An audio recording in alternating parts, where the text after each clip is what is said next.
কি করছিস? কি হয়েছে রে? তুই দেখছিস কি করছিস? আমার রুম থেকে বেরো। তুই আমার কথাটা শোন, আমি এখন জিম করি, তোর সাথে আমি পাঞ্জা খেলবো। তুই যাবি আমার ঘর থেকে। আর শ্যাম্পু কিনে নিয়ে তারপর যে টাকা থাকে খেয়ে আসিস। ধর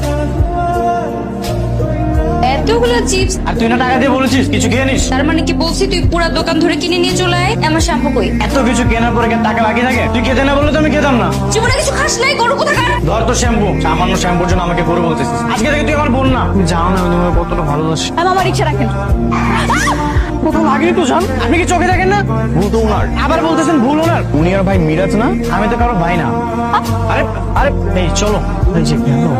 আপনার জন্য আমার নামে তুই বিচার দিবি তাই না? আমার কাছে না স্পেশাল একটা ছবি আছে 500 টাকা দামের। এখন তুই বল কি আমাকে 500 টাকা দিবি নাকি? আমাকে কিছু বলা লাগবে না।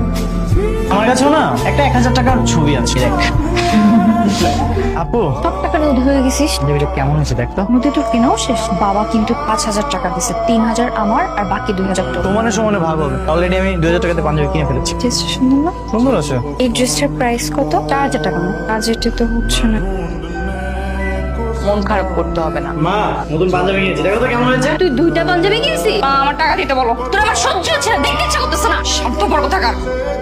তুই তো 2000 টাকা দিয়ে একটা পাঞ্জাবি কিনেছিলি। দেখলাম যে ড্রেসটা তোর খুব পছন্দ হয়েছে, তারপর সে 2000 টাকা পাঞ্জাবিটা ফেরত দিয়ে সেই টাকা দিয়ে তোর পছন্দের ড্রেসটা এনেছি। তোর ভাই স্বার্থপর। বিরাজ আমার কিছু ভালো লাগছে, দম বন্ধ হয়ে আসতেছে। আমি তোকে ছাড়া থাকবো কিভাবে? কান্না করে না ভাই। তোর সাথে আমি দুষ্টামি করতে পারবো না। আমি অনেক একা হয়ে যাবো। বসে বসে কান্না করবি শুধু। চল। মিরাজ অনেক কষ্ট পাচ্ছে। তুই একটু মানিয়ে নিস মা। তোকে আমি অনেক মিস করবো রে। তোদেরকে অনেক মিস করবো। ওঠ মা, তাই কর।